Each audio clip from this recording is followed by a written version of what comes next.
Well, hello there. It's Yvonne from Women's Fitness Adventures. Thank you for joining me. I have another great segment all about my tales from the trails and tales of the trails. And today is an absolute doozy, and you don't want to miss today. So join in with the chat. It is all about strength and how that shows up on the trail. And that is a through line that went through every single conversation I've had this week with many, many women on our multi-day adventures.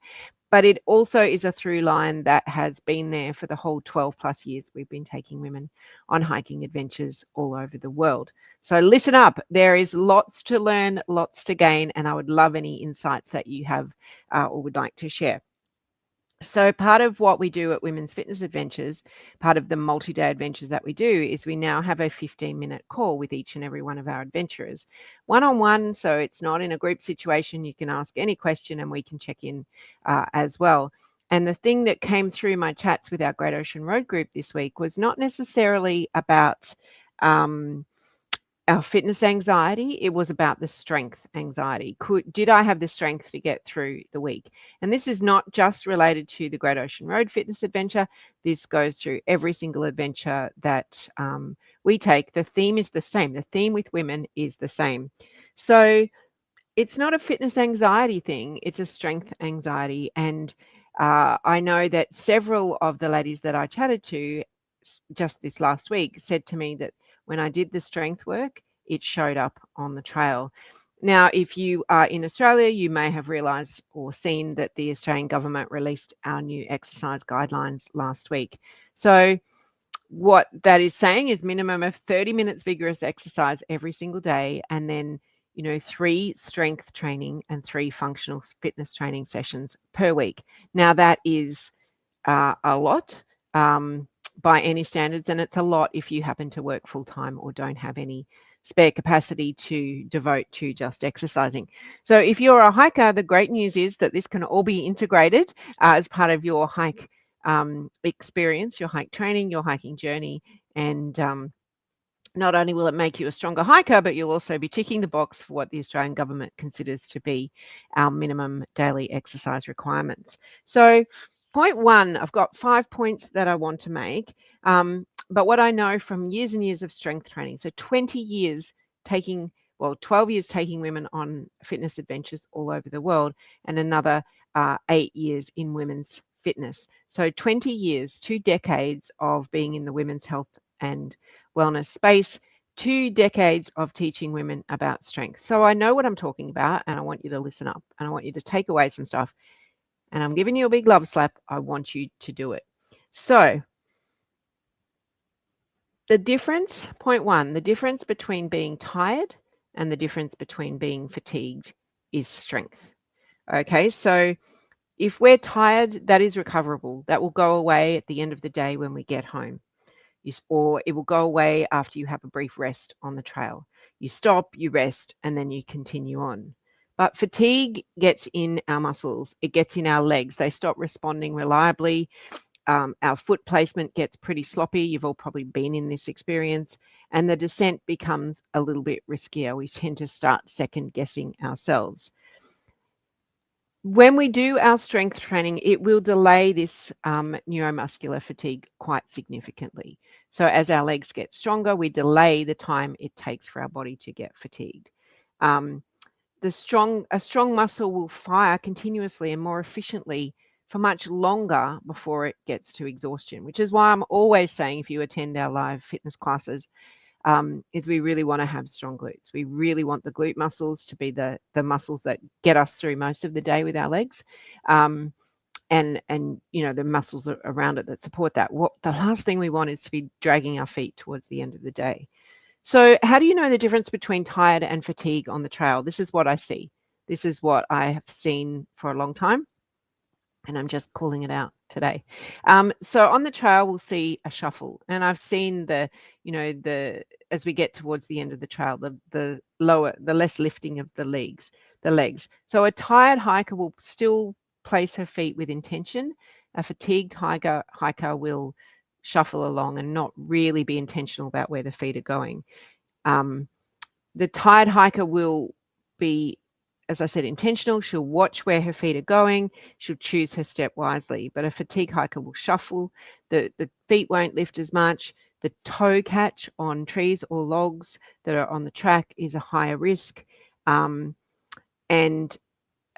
a fatigued hiker will stop a lot more and look around and really start to second guess, is this the right way that she should be going in terms of her feet? But not because what we also find is a tired hiker, a fatigued hiker will reduce their stride length. So if you're thinking, am I a tired hiker or a fatigued hiker? A tired hiker still knows, still has control, still has intention, still is not second guessing herself. A fatigued hiker, you know, the concentration has gone, the stability has gone, your stride length has shortened quite significantly as well. The shuffle starts to come in, the lifting of your feet starts to become less and less. Someone gave me a love heart, so I'm assuming that's all good. And if you are watching live, please go ahead and say hello. A tired woman, I can be tired on the trail, but I have the strength, and if I happen to trip, I can recover myself pretty quickly. A fatigued hiker will not recover so quickly. The stumbling will be a little bit more. So what's the solution to being tired versus being fatigued? So we all want to aim to be tired hikers, tired, exhausted, happy, not fatigued, and getting, to that point where this is just agony, I have to get off the trail. So the solution is strength training. So the goal of strength training for hiking is not to look stronger or to feel stronger at home, although that's a really good side benefit. It's really just to push our fatigue further and further along down the trail. So we're not getting fatigued in the first hour of our 6-hour hike or our 3-hour hike, depending how long you're hiking for and depending what level. We're actually training ourselves to last longer, to hike further on tired legs. And that is the difference between a tired hiker and a fatigued hiker. A fatigued hiker cannot do that. So if you do at least one session per week of lower body resistance work, so squats, split squats, Bulgarian squats, lunges, step ups with load, so, holding some weight or a pack on your back, that is for women over 50, women in midlife, no matter how old you are or how many numbers you have past that, that is the highest investment you can make in your hiking journey, and probably your investment for life. So strength training. So when we're strong on the trail, that's the great benefit, but it spills over into life so much. And if you're thinking, well, I don't even know what a squat is or a split squat or any of that, those of you that go to a gym, those of you who attend our trail fit classes will know exactly what I'm talking about. And you'll know, because I had that feedback this week, that it is the key to strength showing up on the trail is getting stronger in the body. And if you have just watched the Australian swimmer Cam McAvoy break the world 50-meter freestyle record that has stood for 17 years and stood when those super suits were here, which are now illegal, he swims very rarely in the pool, and all of his work is strength. So the strength has made the difference. Now, I know it's not hiking, and I know we're not Olympic swimmers, and we're not, breaking world records, but strength for hiking will kick fatigue further and further down the trail. And then strength for life for women will be the thing that keeps us upright and minimises our risk of falling as we get older. So hello, Chris. Hello, Gail. Thank you for sending the heart. Hello, Sharon. And hello, Alison from Melbourne. So here's point number 2, though. So the first one is there's a difference between tired and fatigued. Okay, so most hikers will get tired. We do not want to be fatigued, though. Core strength is not about your stomach. I'll repeat that. Core strength is not about your stomach. So on the trail, and again, we teach this in our fitness classes, core strength, our core is the system that holds us upright. It holds us upright, literally from here to you can't see, and in the back. So the whole thing that just wraps around us. And it holds our posture under load because we have a pack on our back for 2, 3, 5, 7 hours, whatever it might be. And when it fatigues, it will fatigue earlier than our legs will. So I just spoke about the legs being tired or fatigued. Our core will fatigue earlier than our legs will. And how do we know? I've seen this over the years, and I've seen it where women have done the strength training and it hasn't happened, is that um, the upper body starts to collapse a little bit inwards. The pack weight will shift. The hip flexors, so if you've ever come home from hiking and your hips are sore or sore the next day or feel tight, and the lower back might start to talk a little louder to you as well. So what you see on the trail, how do you know on the trail that this is happening, is your chin might start coming forward just a little bit more. You might not see it, but I can see it. And I was watching some hikers over the last couple of weeks when they get tired and all of a sudden the chin starts to go a little bit forward and it goes down a little bit. And all of a sudden the chest is dropping and you're not looking 2 or 3 steps ahead, which you mostly need to on a trail. You're literally looking just down at your feet and you're starting to get this caved shape happening inwards. So that's telling me that the core is not strong enough. And by the time you kind of see that whole thing there, it just means that the core has collapsed, so the strength isn't there. But the other thing when the core starts to collapse, which is a really interesting thing, is the arm swing. So if you are a hiking pole user, and if you are, just give me a thumbs up that you're a hiking pole user. I'm going to share something. But when we're hiking along and we're not using poles, our arms are swinging. They're not just hanging by our side. They might be up here, they might be swinging. And when our core starts to fatigue, our arms suddenly don't do much at all. A couple of love hearts for pole users. So when our core starts to fatigue, and if you're a pole user or not a pole user, so if you're not a pole user, they're probably just hanging. And if you are a pole user and your core starts to fatigue, you're not hanging onto those poles anywhere near as tight as you were. So if you have thought, oh, my grip is not as tight as it was, it may mean that your core is starting to fatigue. It's starting to weaken.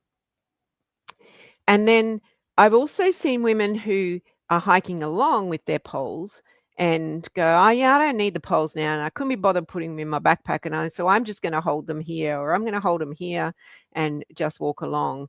And that also says to me that your body has just decided it couldn't be bothered with the coordination cost of active pole use, which is another sign that the core is not as strong as it should be. So the poles just become something there for security and not actually a tool for hiking.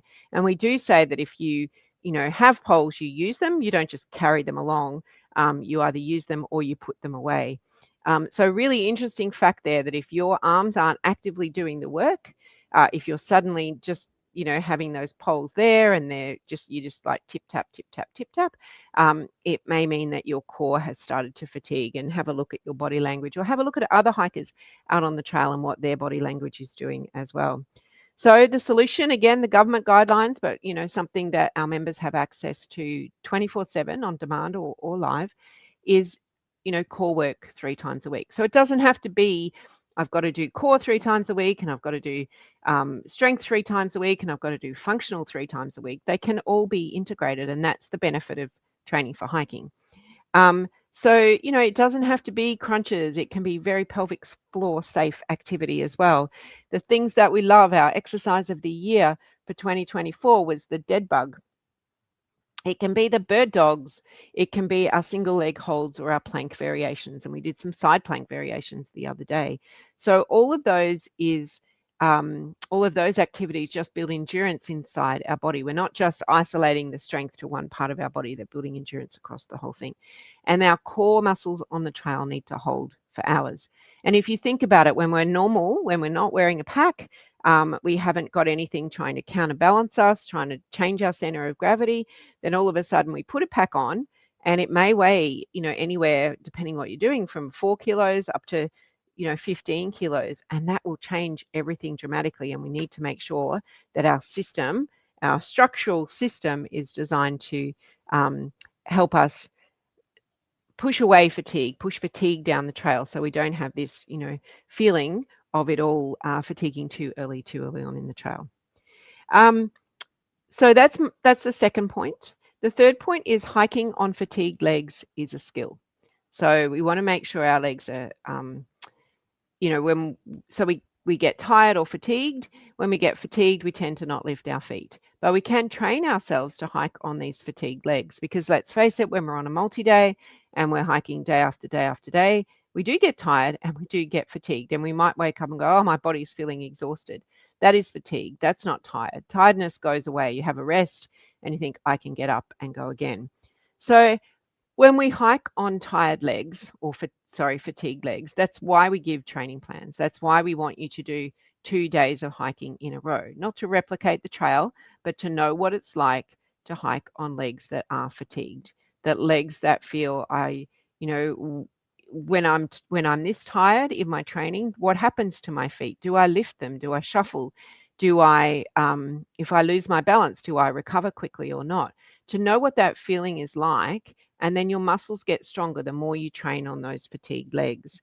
So if you only ever train fresh, if you only ever train once a week, not put any strength in, not put any cardio in, not put any core in between, you're never going to, well, not never, but it will take you a lot longer to develop that adaptation of knowing what it's like to hike on fatigued legs. And for those of you who have done multi-day hikes with us, most of you would have hiked on fatigued legs, and you will know the feeling that I'm talking about, that feeling of, yeah, my legs are tired and I could go again. They feel heavy, and I know what it's like to hike with heavy legs, and I'm comfortable and I'm managing well. And the next time that comes around, by day 3, 4, 5 of a hike, you might feel really comfortable on those fatigued legs, and you've adapted and strengthened those muscles to not be as fatigued as they were on day 1. But if they're always feeling tired, if they're always feeling fatigued, if you're always every day not lifting your feet at the end of the day, then chances are that you haven't done, or there is great opportunity there for you to do some strength training on the trail. So the other way that we can show if we are adapting to training on fatigued legs is if we're hiking along and all of a sudden we come to a trail that's not predictable. So when we train, we often go to the same area. It's easy. We get out on the trail, we get distance, we get a bit of cardio, but it's the same conditions all the time. So when our legs are fatigued and we come to some conditions that we don't already know, so perhaps it's a creek crossing, perhaps it's a log in a creek crossing, or some, uneven surface, some rocks and things like that, where we stop and we hesitate and we kind of wobble around and need some support there for balance, and our legs we feel aren't being placed confidently and with certainty, then that is fatigued legs. So we can train ourselves to build the skill of hiking on fatigued legs, and it all comes down to strength training. And strength training you can do at home. So on descents, it also becomes very visible if you're not used to hiking on fatigued legs. And so you get really shaky or really nervous going downhill. On fatigued legs and a fatigued body, you'll also consume a lot of energy because you're thinking about it, you're concentrating extra hard. So the body might get a little bit shaky, the legs might get a little bit shaky. And it also means that your body isn't really trusting what you're about to ask it to do. So, when we get tense, when we get nervous, and we get that closed in kind of feeling again, that all drains what little energy we may have left at that point in time. So, I really encourage you to, with your strength training or with your hike, with your walking or your hiking training, is to get out there and do it on some tired legs. So we often say to people, if you don't have 2 days in a row, go back to back. Go Saturday morning, Saturday afternoon, Sunday morning, Sunday afternoon. So you're knowing what it's like to be moving consecutively on tired legs, on fatigued legs. So do a heavier workout in the morning, or go to the gym, go and do one of our classes when your legs are tired. You may not be able to do it as easily as if you wake up in the morning and bounce into that class, but you're training your body that when it's tired, you can still do these things. Now, I'm not talking tired as in I'm exhausted, literally cannot get off the couch. Your body's telling you that, because your brain will always, or your ego will always say, take the easy choice, don't do anything, you are tired, you are tired. That's probably when you need it the most. When your body's telling you physically you cannot do any more, you need to listen. But when your brain is going, take the easy, that's when you need to go and do the training. Um, so you have to teach, or the goal is to teach our bodies what it's like to keep moving when it wants to stop, especially on the trail. Because when we're out on the trails and, we might be midpoint, there may not be any option to get out of that other than walking. And if we haven't trained our bodies or taken an opportunity to train our bodies to walk when they're tired and fatigued, then it's just going to make it harder, and you'll be more tired and more fatigued when you get out. So when we do our step fit classes, our 15-minute step fit classes, it's in the afternoons. So it's at 5 o'clock, it's at the end of the day. And for most people, doing exercise at the end of the day is really, really just the last thing that they want to do. And every week I applaud our trail fit and our step fit women who show up for the afternoon classes, because training yourself on tired legs, that whatever you've done in the day are more tired than what they are if you have just got out of bed, is a big ask. And it is asking your body to do something that it's not usually accustomed to do. And that is a really great thing. That is a great thing for your legs, and it is a great thing for your cardio as well. So if you are a member and you're watching, Tuesdays, 5 o'clock is the live session, or on demand anytime. 15 minutes will make a huge difference. So we haven't accidentally put it in the afternoon, it's by design. So the other thing, point number 4, so point number 1 was what's the difference between tired and fatigued? And there's a big difference. Point number 2 was core strength is not just about your stomach, and how do we tell if someone has not got core strength on the trail? Point 3 is hiking on fatigued legs is a skill. It's not just a fitness problem, it's a skill. You can be fit, but you need to learn how to hike on fatigued legs. So point number 4, after 50, the age of 50, our body loses muscle so much faster, and we have to earn it back intentionally and deliberately. And I don't know about you, but I am so sick of seeing people on Instagram and Facebook telling me all these stories and that they have a solution for it. And you just take this pill or drink this thing or eat this food, or, in 30 days of Tai Chi walking or chair yoga or whatever it might be, that you will have all of this. The reality is you won't. The reality is that our age-related muscle loss will accelerate if we don't do any resistance training. Full stop. So from about the age of 30, we can lose half to 1% of our muscle strength every single year unless we do something about it. Now, granted, the knowledge of strength training was not around when most of us were in our 30s, but it is now, and it's never too late to start. So what we don't want to do is lose muscle mass. And I saw that with my mother, who about 15 years ago passed away from cancer, but she wasted away with her muscles, and her muscles couldn't hold her upright. And that is basically it. We need to strengthen our muscles to hold us upright, to be able to do and move freely through the world. So we have this great opportunity now. We're all able to move, to do strength and resistance training. You are not going to end up like Arnold Schwarzenegger. You are not going to do things that are going to injure you. You are going to do things that will prevent injury. So really, really important. So on the trail, if you haven't done strength training, it will show up as fatigue. It will show up as instability on terrain. And it also shows up as, for most women, unless you've had major knee surgery, it will show up as knee pain, especially going downhill. But the good news is that doing the strength training will respond at any age. The muscles will respond at any age. So if you're thinking, oh my gosh, have I missed the boat? Absolutely not. The sooner you start, the sooner the benefits will come to you. So women in their 70s can build functional strength really quite easily, really quite intentionally, and find that it gives just more freedom to move much more easily through the world.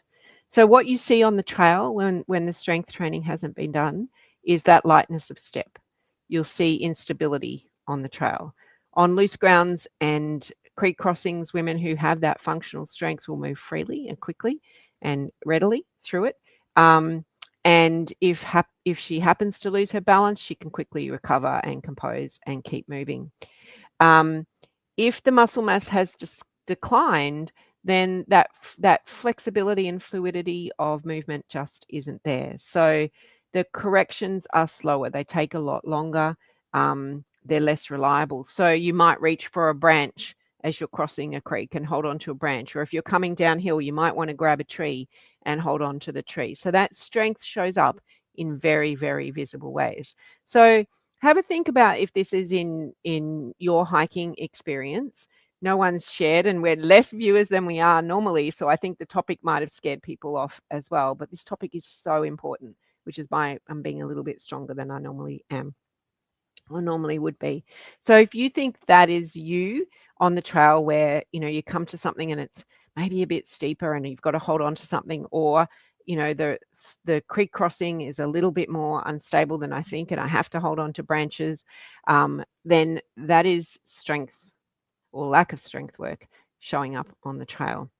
Um, the other one is after lunch, if we've been sitting down on the ground or we're sitting on a rock and it's our sit to stand, and um, how quickly we can move to that upright position in a very fluid way rather than pulling ourselves up or reaching for a pack or a pole or someone to pull you up. Now, granted, there are some circumstances and some locations where you may need someone to get you up off the ground, but being reliant on our own self to start with that strength of I've had the rest, my legs were tired, now I'm just able to freely stand up again, shows that that strength is showing up on the trail.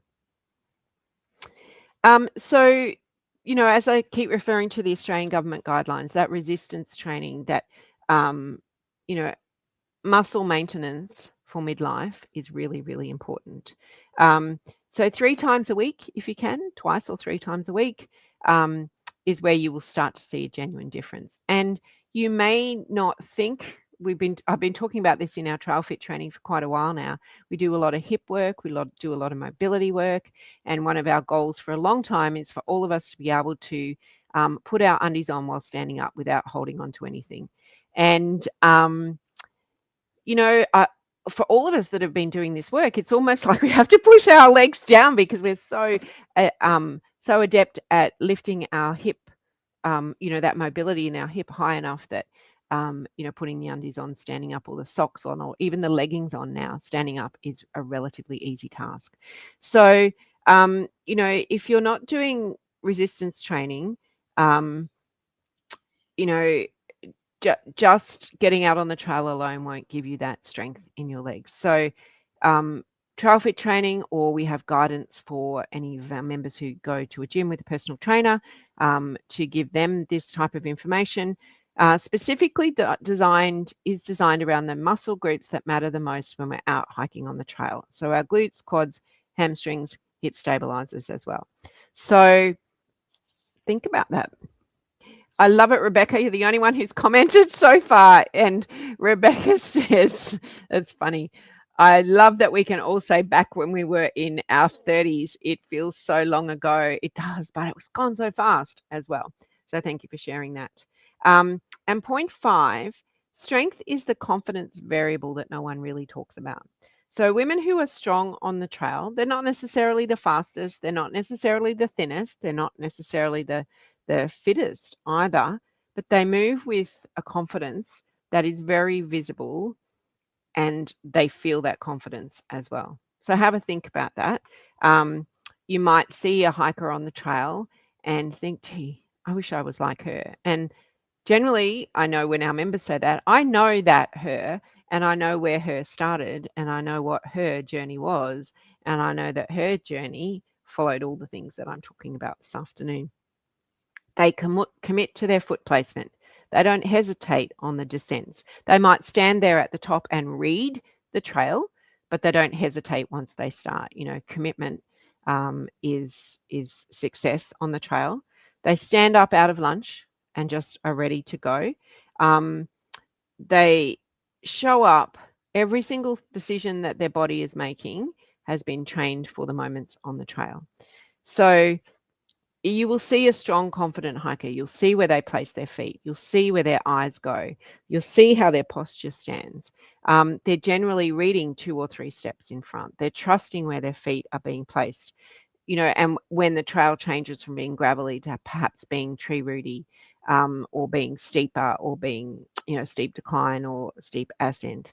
But you'll also see it on the easy sections where they feel confident to stride it out, not simply just recover their breath.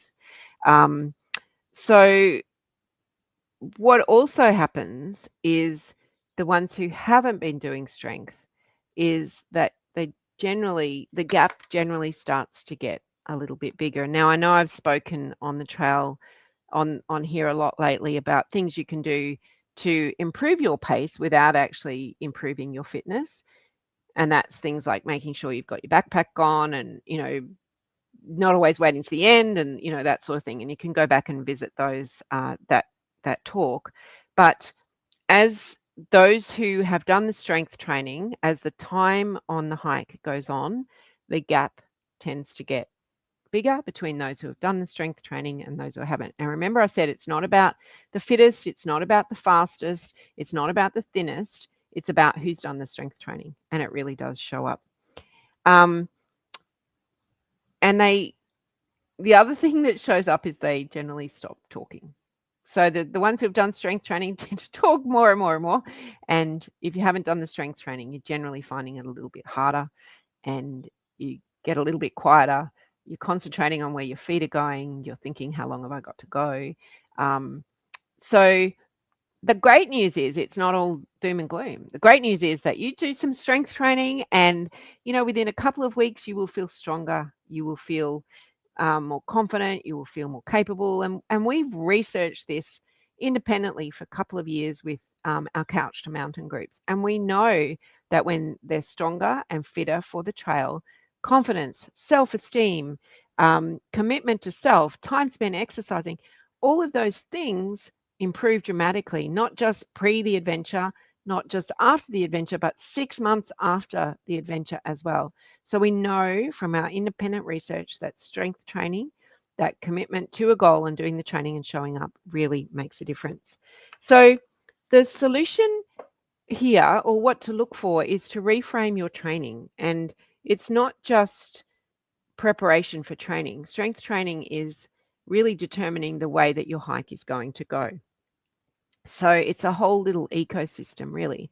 Our trail fit, or strength, for those of you who aren't part of our world, our trail fit training sessions build your engine. They will make you stronger. They will build the muscles that support all the joints.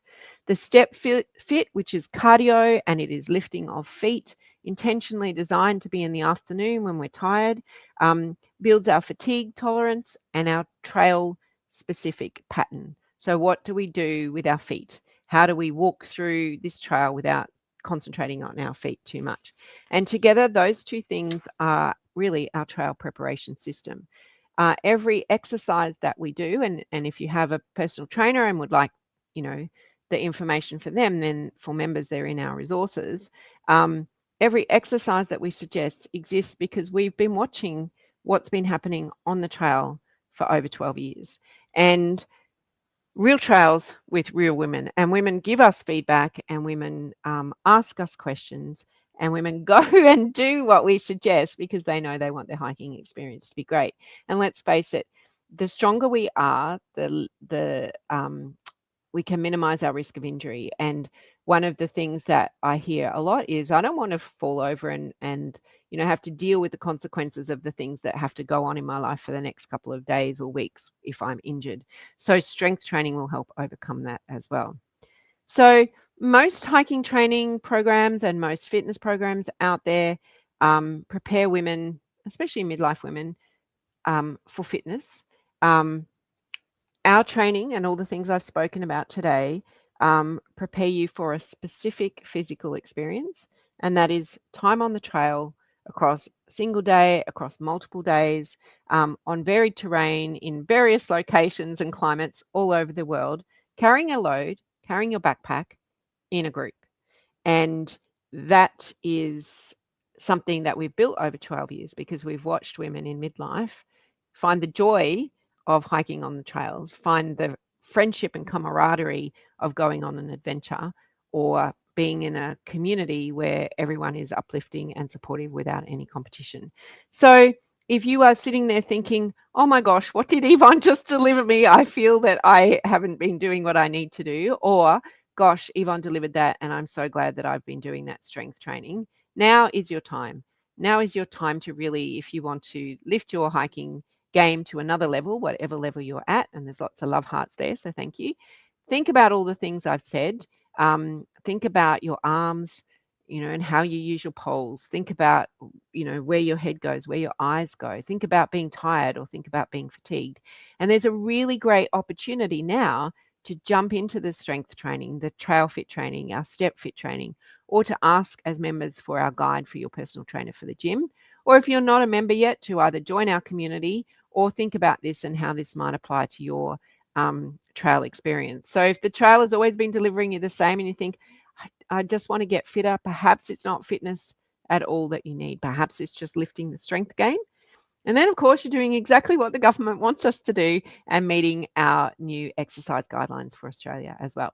So that's it for me for this week. For those of you who receive our newsletter, it will be in the newsletter tomorrow, and our members will have this as a resource as well by the end of the week. So I do hope you've enjoyed it. I'd love for you to leave your comments below, and I will catch up with you next week. Thank you so much for joining me, and I'll see you then. Bye.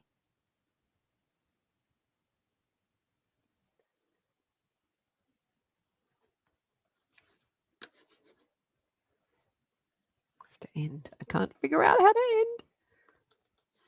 Where are we? My mouse has died, so you can all leave now. Oh dear.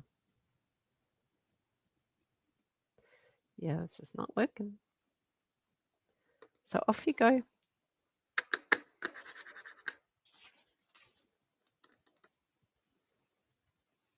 get to see the back end now.